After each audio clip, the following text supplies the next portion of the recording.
7절부터 14절 말씀 봅니다.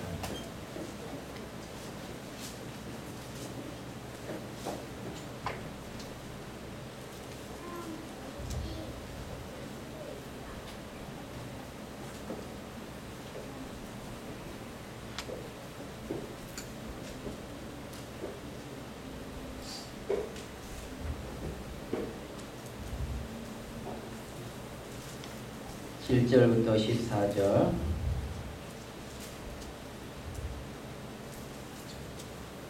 우리 같이 한 목소리로 보겠습니다.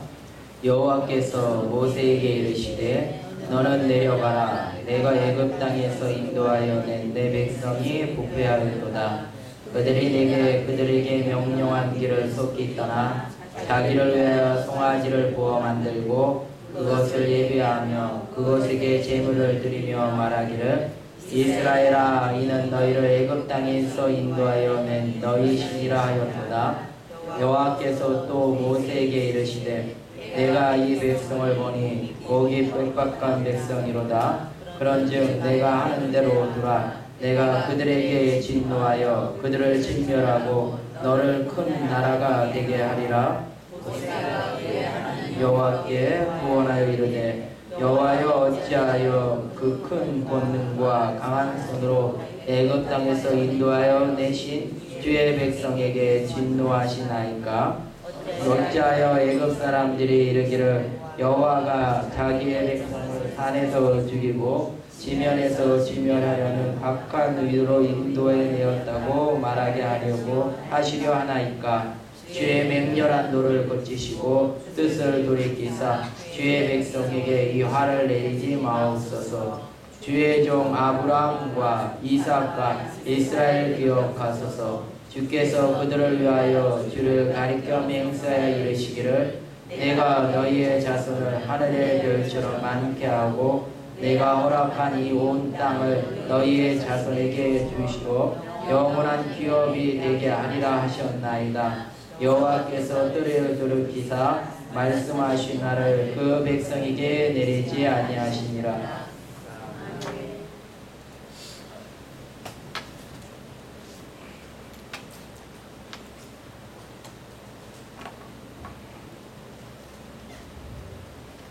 오늘은 지났지요? 한 이틀 전 정도 지났는데 연휴 잘 지내셨습니까? 금요일부터 아주 연휴였죠. 금, 토, 일까지 연휴라고 아주 엄청나게 차가 막힐 정도로 아주 추석을 방북해 하는 그러한 대이동이 있었던 그 시작이 8월 15일입니다.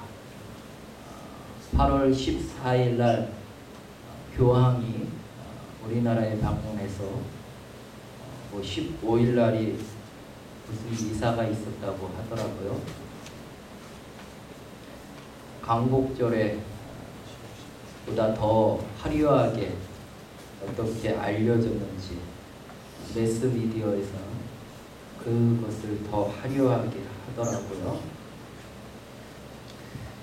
어느 것이 관심이 많은지 그것은 민족이 살아있느냐 죽느냐의 문제라고 생각합니다. 정신이 살아있다면 저는 당연히 8.15의 강복이 더 중요하다고 생각합니다. 특별히 이 8.15 강복은 올해 69주년을 맞습니다. 69주년 이 8.15 강복의 이 기쁨이 한날의 즐거운 연휴의 시작처럼 그렇게만 느껴지는 것이 아니라 우리 민족에게 있어 참으로 힘들고 어려운 시기, 그러한 환경 속에서 어떻게 하나님께서 역사하시고 돌이켜 세워가시는가를 우리가 생각하는 그러한 오늘 예배가 되길 주님의 이름으로 축원합니다.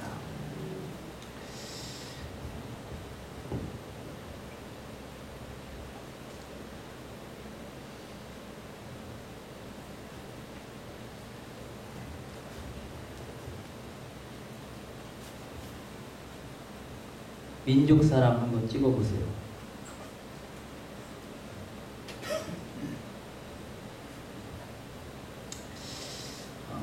이게 8.15 강복, 어떤 사람들은 8.15 강복절에 라디오를 들었는데 무슨 소리인지 잘 몰라서 8월 15일이 지난 8월 16일 새벽에 나왔다, 뭐 이렇게까지 얘기합니다. 뭐 그것이 한 사람의 의견인지 모르지만 어쨌든 8월 15일 일본 천황이 항복하는 라디오를 듣고 나온 사람들이 강화문 일대의 모습이 이렇게 기록되어 있습니다. 사진으로 남아있죠. 사진 보이시죠? 저 꼭대기에 태극기가 걸려져 있죠. 유심히 한번 보시기 바세요. 그 다음에 또 넘겨주세요. 넘겨주세요. 태극기가 8월 15일이라고 되어 있더라고요. 기록에 8월 10일 서울 남산에 태극기가 개양됩니다. 얼마나 감격스러운 순간입니까? 이렇게 가로를 치고 했어요.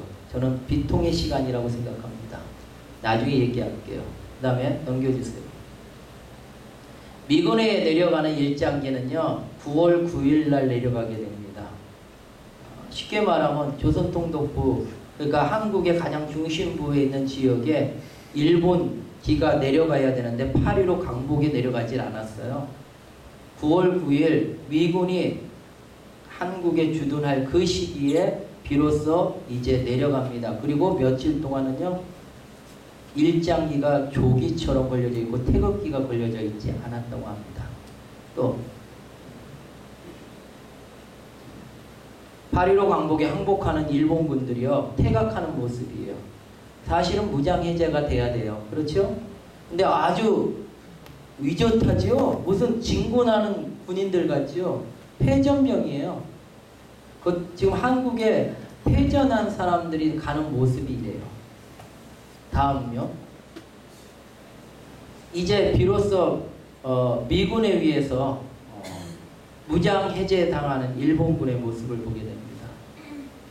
왜 이 사진을 지금 강복절의 사진치고는 좀 특이한 걸 보여드렸죠. 이유가 뭐랄까 생각하십니까?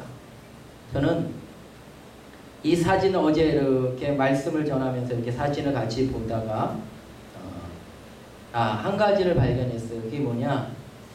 아까 말씀드린 것처럼 태극기를 남산에 개양했죠.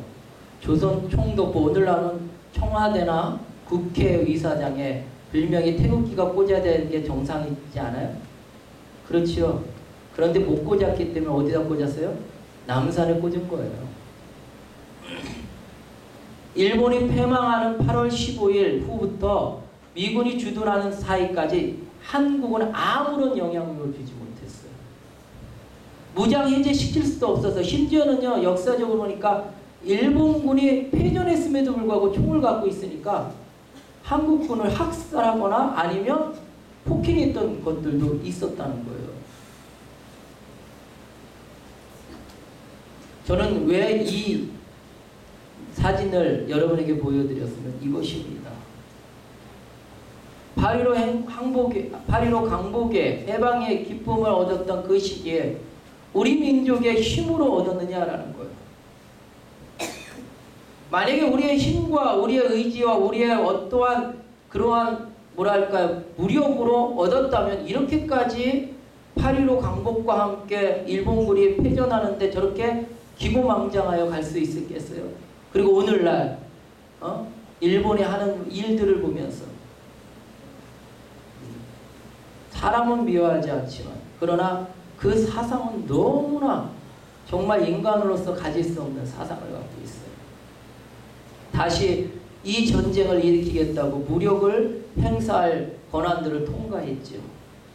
그것에 대해 우리도 아무 말도 못하고 있는 현실 속에 너무나 또 자신의 모습을 보게 됩니다. 어쨌든 오늘 이 영상을 다시 이제 나라 사랑으로 보여주세요. 넘기면 돼요. 네, 오늘 제목은 나라 사랑입니다. 민족 사랑입니다. 다시 말씀드리면 8.15 강복의 기쁨을 이야기하려고 합니다. 가장 이것과 비슷한 성경의 구절을 찾았는데 그게 오늘 읽은 말씀에 기록되어 있고 오늘 보조회개 속에 기록된 출애굽기 6장의 말씀에 같이 기록되어 있습니다. 이스라엘 백성이요 이제 애굽에서 나와서 이제 하나님의 산 시내산에 이르게 됩니다. 그리고 그 시내산에서 이제 어떻게 됩니까? 이제 하나님 앞에 온전한 율법, 곧 하나님께 세워진 언약의 백성, 그래서 야곱이 아닌 이스라엘이라는 한 나라의 민족으로 세워가는 그러한 귀한 하나님과의 언약을 맺어가며 이제 하나님의 주신 법, 율법을 따라 살게 하시는 그 시내산에 올라간 모세의 사건이 있었습니다. 그런데 그 한편으로 모세가 시내산에 올라간 그 시기에 밑에서 무슨 일이 일어났느냐? 이스라엘 백성이 뭐라고 이야기합니까? 우리를 애굽에서 인도해낸 신을 우리에게 보이라. 그렇게 말하고 있는 거예요. 그러니까 아론이 너희들이 가지고 있는 금을 달라. 그리고 그 금을 불에 던졌어요. 그랬더니 금송아지가 나왔다는 것입니다. 그리고 나서 뭐라고 그러냐? 이것이 너희를 탈출시키고 해방시키고 애굽에서 너희들을 자유함을 얻게 한 그 신이다 라고 이야기하는 거예요.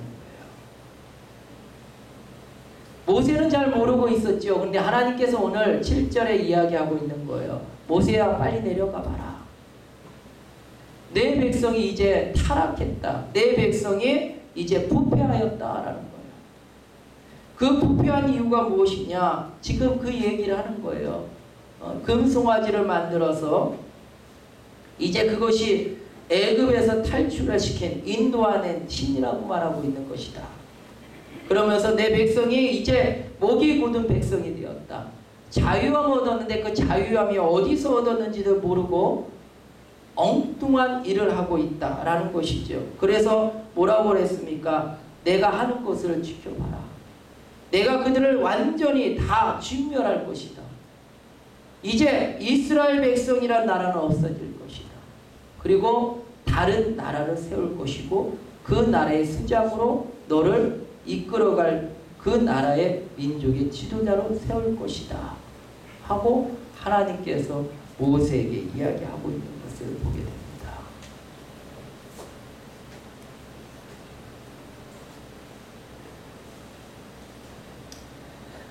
출애굽기 6장에 보면요. 하나님이 모세에게 말씀하여 이르시되 나는 여호와라.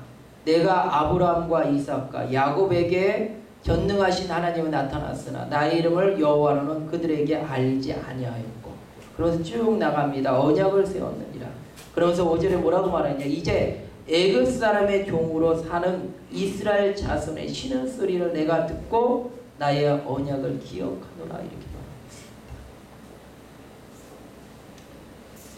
이스라엘 백성의 구원의 역사, 해방의 기쁨, 애굽에 탈출한 그 사건의 그 이면에는 금송아지가 있는 것이 아니라 여호와 하나님께서 있었다는 것입니다. 하나님께서 그 이스라엘 백성의 신음소리를 들으셨다는 거예요.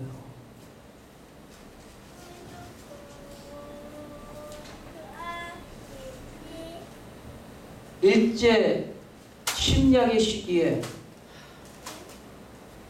그 고통의 세월 36년 동안에 그 이면에는 여러 가지 사건들이 있었습니다. 그 중에 하나가 3.1 운동입니다. 3.1 운동에 33인 중에 불교인은 2명이고요. 천도교인은 15명입니다. 그리고 기독교인은 16명입니다.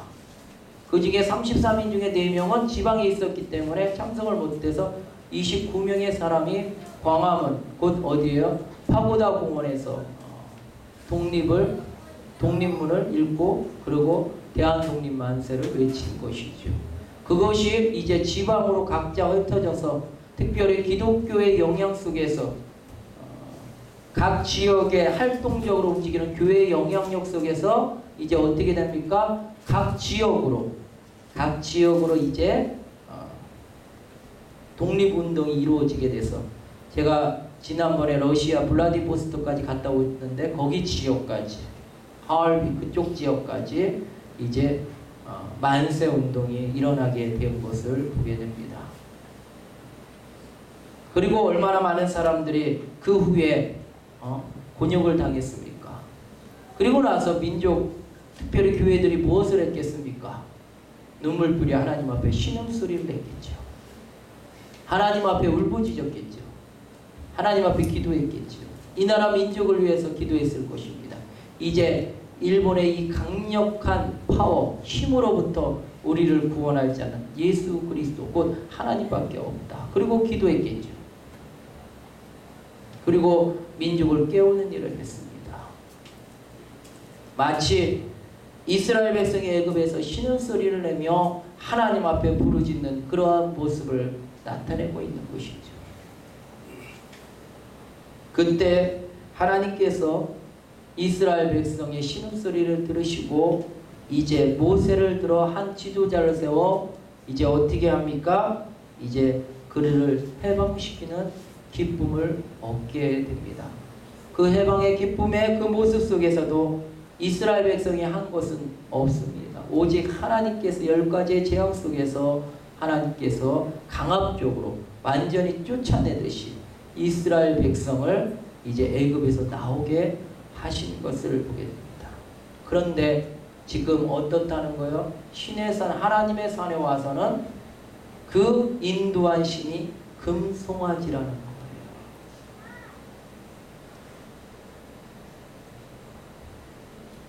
여러 가지 해방의 기쁨 속에서 우리가 여러 가지 사건들을 이야기할 수 있겠죠.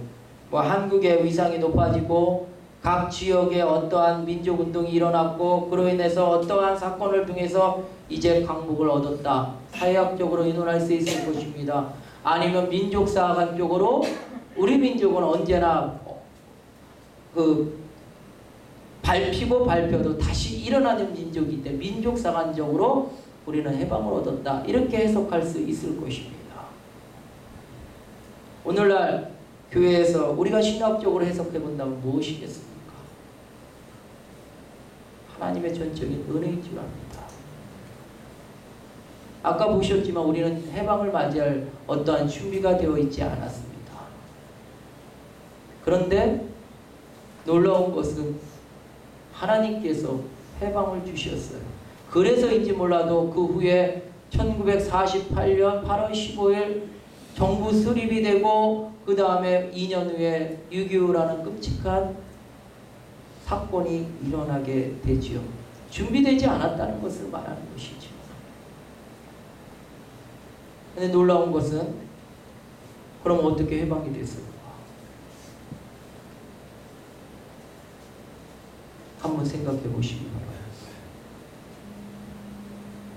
이스라엘 백성을 억압으로부터 그 애굽으로부터 해방시키시고 이제 하나님께서 그 하나님의 방법을 통해 역사하길 원하셨는데 이스라엘 백성이 금송아지를 하나님이라고 우기며 그렇게 벌을 받는 그러한 모습을 보고 하나님께서 진노하셔서 다른 민족을 세우겠다는 거예요. 그때 모세가 이렇게 하나님 앞에 기도합니다. 하나님, 구하오니 어찌하여 그 큰 권능과 강한 손으로 애굽 땅에서 인도해 내신 주의 백성을 진노하시려고 합니까? 무슨 이야기예요? 하나님의 온전한 능력 안에서 하나님의 온전한 힘 가운데 하나님의 온전하신 섭리 가운데 우리가 구원받아 해방된 것을 압니다. 그리고 그것은 하나님의 전적인 은혜입니다 라는 것이죠. 모세는 먼저 하나님 앞에 그것을 다시 한번 하나님 앞에 기도하는 것입니다. 하나님, 이 민족이 8.15의 강복을 얻는 것은 온전히 하나님의 은혜 가운데 주어진 하나님의 축복인 줄 압니다. 그 억압으로부터 우리가 준비되어지지 않았지만 그러나 하나님께서 강한 손으로 권능의 손으로 우리를 해방시키신 줄을 압니다. 모세가 그렇게 기도하는 것이죠.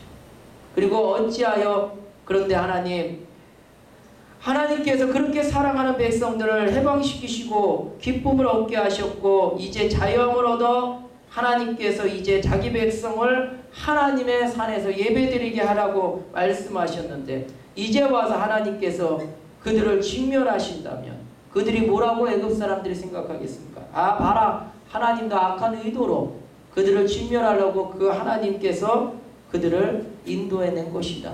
라고 말하게 하시나이까? 오늘날로 이야기하면 무엇이라고 이야기할 수 있겠습니까? 하나님 8.15의 강복 속에서 우리가 기쁨을 얻고 행복을 얻었습니다. 그런데 주님, 그 행복과 기쁨이 우리의 혼란 속에 다시 6.25라는 그러한 비극을 겪게 되었습니다. 왜 우리를 해방시키셨습니까? 마치 그런 의도와 비슷한 것이죠. 그러나 놀라운 것은 13절에 뭐라고 기록되어 있느냐? 그런데 하나님, 이게 출애굽기 6장에도 기록되어 있어요. 하나님, 아브라함과 이삭과 출애굽기 6장에는 야곱이라 되어 있고 오늘 32장에는 이스라엘이라고 기록되어 있습니다. 이스라엘을 기억하옵소서. 분명히 하나님께서 뭐라고 약속하셨나이까? 이들의 백성 자손들을 하늘의 별처럼 많게 하시고 허락하신 온 땅에 그들의 자손들이 받을 기업이 있다고 하지 않으셨나이까? 하나님, 그것을 좀 기억하옵소서. 뭐예요? 아브라함과 세운 언약인 거죠. 약속입니다.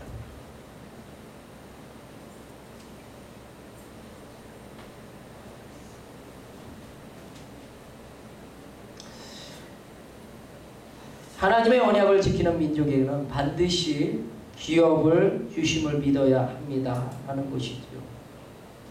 하나님의 언약을 기억하셔서 이 민족에게 기업을 주신다고 하지 않았습니까? 하나님, 지금은 범죄하였으나 그러나 하나님 공의를 여기시고 다시 기업을 일으켜 세워 주옵소서. 모세의 기준은 완전히 나라 사랑이고 민족 사랑이죠. 그런데 그 근거가 무엇입니까? 하나님의 언약을 기억하시면서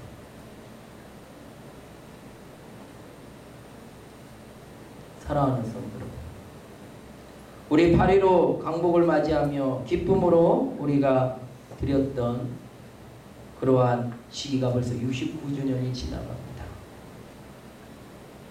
우리는 매년 광복절이 되면 해방의 기쁨에 대하여 우리가 거론합니다. 그러나 해방의 기쁨보다 왜 우리가 해방을 맞이하게 되었는가? 어떻게 맞이해야 되는가? 그리고 우리의 현실 속에서 지금 우리는 어떠한 생각을 가지고 살아가고 있는가?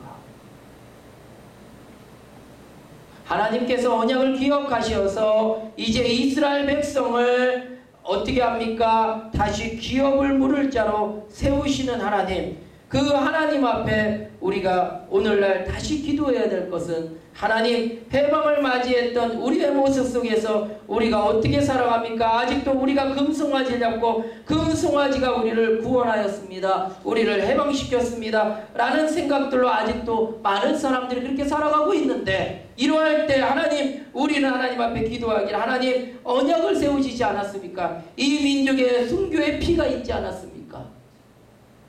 하나님께서 이 민족을 120년, 130년 전에 선교사들을 보내어 그 성경의 말씀이 먼저 이루어지게 하시고 그들의 피에 강물이 흘러넘치게 하셨고, 또한 일제 아무란 시기 속에서 기독교인들은 얼마나 많은 사람들이 순교하며 교회를 지키며 나라를 지키며 민족을 지켰던 그 일들을 하나님 기억하시면서 하나님께서 언약을 세워주셨다면 이제 하나님, 우리가 하나님 앞에 기업 물을 자가 되게 하옵소서. 우리가 거룩해서요? 아니면 우리가 경제적으로 강하기 때문에? 아니면 우리가 교육적으로 발전했기 때문에? 그보다 더 우리가 먼저 생각해야 할 것은 하나님께서 해방을 시켜주셨기 때문에, 하나님께서 강복을 주셨기 때문에 이제 우리는 겸손히 무릎 꿇고 하나님의 언약의 말씀에 순종하며 교만하지 않고, 우리는 세상에 우리의 주위에 있는 사람들 어디에 동쪽에 있는 이렇게 생긴 나라처럼 교만하지 마. 아직도 그 꿈을 놓지 않고 어떻게 하든 그것을 다시 이루어가려고 하는 저러한 힘과 무력으로 하려고 하는 그러한 일들이 아니라, 우리는 하나님 앞에 다시 일으켜 세워달라고 기도하는 그러한 시기인 줄 압니다. 우리는 하나님 앞에 우리는 어떻게 해야 합니까? 기독교는 나는 민족을 위해서 무엇을 해야 합니까? 기도드리겠습니다.